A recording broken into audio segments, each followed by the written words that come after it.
Merhaba Oğlaklar, Ağustos ayı gökyüzü gündemine hoş geldiniz. Şimdi öncelikle bir Ağustos ayına giriş enerjilerine bakalım. Ağustos ayına oldukça derin, dönüşümsel ve sorgulayıcı bir ruh haliyle giriyorsunuz. Güneşin Aslan Burcu'ndaki seyri sizin haritanızın 8. evinde gerçekleşiyor. Bu ev krizler, dönüşüm, ortak maddi kaynaklar ve ruhsal arınma konularıyla ilişkilidir. Güneşin retro Merkürle kavuşumda oluşu, geçmişte yaşadığınız finansal ya da duygusal krizleri tekrar gündeminize taşıyabilir. Unuttuğunuzu sandığınız bir borç, bir miras meselesi ya da eski bir duygusal travma bu ay yeniden ele alınmak isteyebilir. Bu süreci yüzleşme ve şifalanma fırsatı olarak değerlendirin. Mars Başak Burcu'nun son derecelerinde ve sizin 9. evinizde ilerliyor.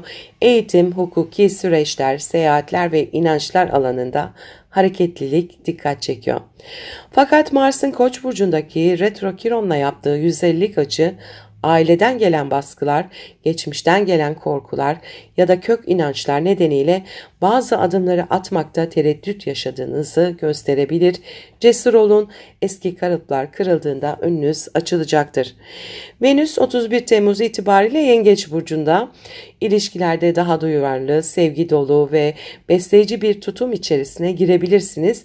7. evinizdeki bu geçiş ikili ilişkilerde sevgi ve uyum arayışınızı arttırıyor.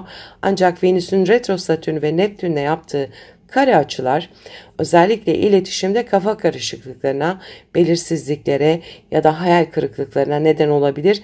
Bu dönemde partnerinizle kurduğunuz diyaloglara özen göstermelisiniz. Jüpiter de Yengeç burcunda bu ay Venüs'e eşlik ediyor. İlişkilerde büyüme, desteklenme ve şans enerjisi oldukça yüksek. Özellikle Akrep burcundaki Lilith'le yaptığı üçgen açı derin ve gizemli bağlar kurabileceğinizi, aynı zamanda karşılıklı sezgisel bir çekimin devreye gireceğini gösteriyor. Hem duygusal hem ruhsal anlamda beslenebilirsiniz. Uranüs ise 8 Temmuz'da İkizler Burcu'na geçmişti ve 6. evinize yerleşmişti. Günlük hayat, iş ortamı, sağlık ve rutinlerle ilgili ani değişimlere açık bir dönem başlıyor. Uranüs'ün retro Satürn ve Neptün'le yaptığı uyumlu açılar sayesinde bu değişiklikler sizin için daha verimli ve esnek bir yaşam biçimi oluşturmanıza yardımcı olabilir. Belki de artık klasik düzenler sizi beslemiyor, yeni yöntemler keşfetmenin tam zamanı. Plüto ise retroda Kova burcunda sizin maddi alanlarınızı etkiliyor, finansal kaynaklarınızı nasıl yönettiğinizi, parayla olan ilişkinizi ve özdeğer duygunuzu dönüştürüyor. Plüton'un Uranüs ve retro Satürn Neptün'le olan destekleyici açıları maddi alanda güçlenmek için uzun vadeli bir yapı kurabileceğinizi vurguluyor. Kuzey ay düğümü ise Balık burcunda 3. evinizde. Bu size artık daha sezgisel, yaratıcı ve empati odaklı bir iletişim biçimi geliştirmeniz gerektiğini hatırlatıyor. Güney ay düğümü ise Başak burcunda, yani detaylara fazla takılmak, her şeyi mantıklı açıklamaya çalışmak artık sizin için geride kalabilir. Ağustos 2025 giriş enerjileri bu şekildeydi. Hem ruhsal hem finansal anlamda bir yeniden yapılanma sürecini başlatıyor. İş dünyasının derinlemesine tanıdığınız, ilişkilerinizi dönüştürdüğünüz ve iletişim becerileri geliştirdiğiniz bir ay sizi bekliyor olacak. Ve şimdi astrolojik gündeme geçiyorum ama önce minik bir hatırlatma yapmak istiyorum. Kanalıma abone olmayı, videoları beğenmeyi, sevdiklerinizle paylaşmayı ve yorum bırakmayı unutmayın lütfen. Desteğiniz için şimdiden teşekkür ederim. Ağustos ayının ilk haftalarından itibaren gökyüzü sizleri kariyer, finans ve ilişkiler alanında derin dönüşümlerle buluşturuyor. 7 Ağustos'ta Mars'ın Terazi burcuna geçmesiyle birlikte kariyer hedeflerinizde bir hareketlenme yaşanabilir. Ancak bu süreçte Mars retro Satürn ve retro Neptün'le karşıt açı yapacağı için iletişimde zorluklar, kafa karışıklıkları ya da geçmişten gelen bazı sorumluluklar sizi yavaşlatabilir. Sabırlı olmalı, profesyonel ilişkilerde daha diplomatik davranmalısınız. 9 Ağustos'taki Kova dolunayı maddi kazançlar ve özdeğer konularında bir tamamlanma sürecine işaret ediyor. Gelir kaynaklarınızla ilgili önemli farkındalıklar yaşayabilir, bütçe planlamalarınızı yeniden gözden geçirebilirsiniz. Bu dolunay finansal bir konuda nihai bir karar almanızı ya da beklediğiniz bir ödeme sürecinin sonuçlanmasını sağlayabilir. Aynı anda Güneş Aslan'da retro Merkür'le kavuşurken ortak kazançlar, borçlar ya da duygusal bağlılıklarla ilgili eski bir meseleyi tekrar masaya yatırabilirsiniz. 11 Ağustos itibariyle Merkür Retrosu sona eriyor. Bu gelişme özellikle miras, vergi, sigorta, kredi konularında daha net kararlar almanızı sağlayacaktır. Finansal alanda ertelediğiniz hamleleri şimdi devreye alabilir, geçmişte kararsız kaldığınız ilişkisel meseleleri daha sağlıklı değerlendirebilirsiniz. 12 Ağustos'ta Venüs ve Jüpiter Yengeç Burcu'nda kavuşacak. Evlilik, ortaklık ve tüm birebir ilişkilerinizde büyük bir iyileşme ve destek getiriyor. Bu kavuşum size aşk, sevgi ve sosyal uyum açısından güçlü şanslar sunabilir. Eğer yalnızsanız bu süreçte karşınıza kalıcı bir ilişki olasılığı çıkabilir. Bir ilişkiniz varsa duygusal bağlarınız daha da güçlenebilir. Aynı gün Ay'ın Koç burcundaki retro Satürn ve Neptün'le de kavuşması ailevi alanda geçmişten gelen sorumlulukları hatırlatabilir. Bu durum evle ilgili bir meselede sizi kararsız bırakabilir. Ve geldik 14 Ağustos'ta. 14 Ağustos'ta gökyüzünde büyük bir su üçgeni ve büyük bir hava üçgeni var. Jüpiter ve Venüs, Lilith ve Kuzey Ay düğümü bir büyük üçgenle birbirine bağlanıyor. Bu enerji ilişkilerde şifalanma, affetme, bağ kurma ve ilerleme fırsatlarını beraberinde getiriyor. Mars, Uranüs ve Plüton da bir hava üçgeni oluşturuyor.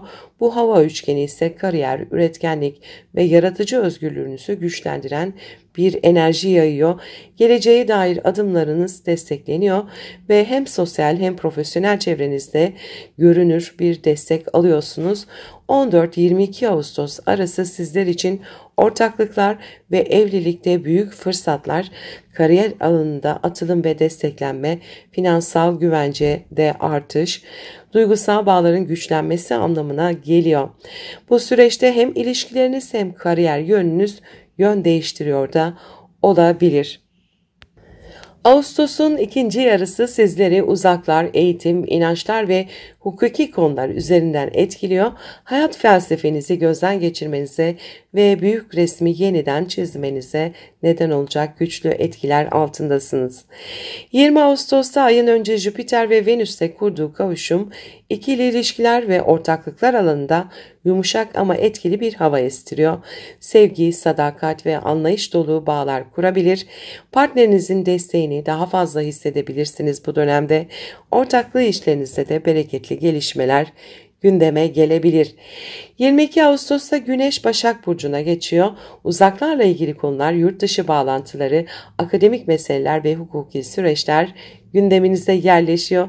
Ancak Güneş'in Uranüs'le yaptığı kare açı, sürpriz bir seyahat, ani bir karar ya da düzeninizi sarsan bir gelişmeye işaret ediyor olabilir. Aynı gün Venüs ile Kiron arasında da bir kare açı var. Ev ve aile içindeki duygusal yaralanmalara dikkat çekiyor. Özellikle geçmişte üzeri örtülen konular yeniden su yüzüne çıkabilir. 23 Ağustos'ta Başak Burcu'nda bir yeni ayımız var. Sizler için yeni bir dünya görüşünün kapısını aralayabilir. Bir eğitime başlamak, yurt dışı planı yapmak ya da inançlarınızı yeniden yapılandırmak için güçlü bir başlangıç enerjisi söz konusu. Ancak Uranüs etkisiyle bu başlangıçlar sıra dışı, hızlı ve beklenmedik şekilde gelişebilir. Rutine bağlı kalmak yerine esnek olmanız gereken bir zaman. 25 Ağustos'ta Venüs Aslan Burcu'na geçiyor ve maddi paylaşımlar, miras, vergi, kredi gibi konular ön plana çıkıyor. Duygusal derinliğe inmek, tutkulu bağlar kurmak ya da psikolojik olarak şifalanmak adına destekleyici bir süreç başlıyor. Ancak 27 Ağustos'ta Venüs ile Plüton arasında bir karşıtlık var. Sahip olduğunuz değerlerle başkalarının sizden beklentileri arasında bir güç savaşına dönüşebilir. Maddi ya da duygusal anlamda bir verme alma dengesini yeniden tanımlamanız gerekebilir. 31 Ağustos'ta Mars ile Jüpiter arasında bir kare açı var. Çalışma temponuz, sağlığınız ve iş arkadaşlarınızla olan iletişiminizde stres yaratabilir. Fiziksel sağlığınıza bu dönemde ekstra dikkat etmelisiniz. Aynı gün Güneş ile Ay arasındaki kare açı zihinsel bir yorgunluk ya da inandığınız değerler ile günlük yaşamın zorunlulukları arasında bir çatışmayı gündeme getirebilir. Uyum arayışı içinde olmak size huzur verecektir. Ağustos'un ikinci haftasından itibaren uzakları, bilgiyi ve hakikati ararken karşılaşacağınız her gelişme sizi daha olgun ve güçlü bir bireye dönüştürecektir. Sabırlı ve stratejik ilerlerseniz başarı sizinle olacaktır.